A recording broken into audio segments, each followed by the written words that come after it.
Gue juga diserang oleh pendukung Kang Deddy karena gue kritik ide untuk membarakkan anak-anak nakal itu. Itu memang ide konyol. Bagaimana mungkin anak dibawa ke barak? Barak itu yang didisiplinkan adalah tubuh. Anak itu perlu berimajinasi. Jadi kenakalan anak-anak itu bagian dari upaya untuk mencari jalan pikiran lain kan, bikin imajinasi. Ngapain dikirim ke barak? Barak itu mendisiplinkan tubuh supaya dia jadi docile body. Kan di barak diajarin baris berbaris, tata tertib, disiplin dalam pengertian militer ya beda dengan dalam pengertian pedagogi. Kan disiplin datang dari kata disciple, bahasa Inggris tuh, yang artinya murid. Nah, murid itu harus belajar dengan guru, bukan belajar dengan komandan. Itu kan hierarki dalam militer. Bagaimana imajinasi berkembang kalau di situ ada hierarki? Nggak ada pedagogi di dalam latihan tentara. Tentara itu ya udah komando ya komando. Kan nggak mungkin orang berdebat dengan komandan kan. Periksa secara psikologi apa yang menyebabkan anak itu nakal. Karena kurikulumnya membosankan, banyak anak-anak yang bosan lihat kurikulum yang itu juga. Dan imajinasi tumbuh, makanya ngebandel aja di sekolah. Coba Kang Deddy terangkan pada saya. Sekarang begini, anak jalanan, anak bersikap jalanan, berkelahi tiap hari. Berkelahinya itu nggak main-main, bukan lagi kenakalan, kriminal. Pakai celurit, celurutnya panjang 2 meter.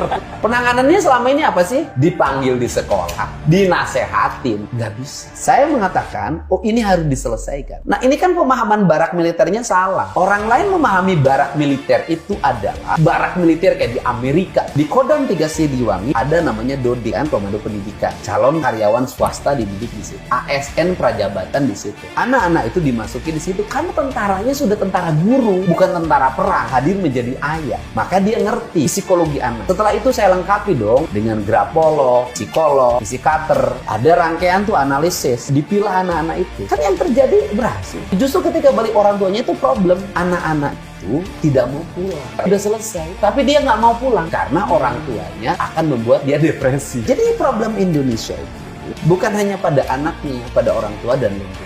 Karena ini bicara lingkungan, maka saya ngambil kebijakan baru lagi. Anak keluar sekolah, ini harus gimana? Mereka udah baik. Maka iklim lingkungannya udah baik, harus baik. Maka harus dibuat lagi peraturan. Tidak boleh keluar malam sampai jam. Tidak boleh lebih dari jam 9. Kenapa? Agar dia tidur jam 8. Agar ruang dia nongkrong, ruang dia bermain, ruang dia tawuran. Itu selesai. Di Kota Bandung biasanya jadi pusat geng motor. Sekarang pintu.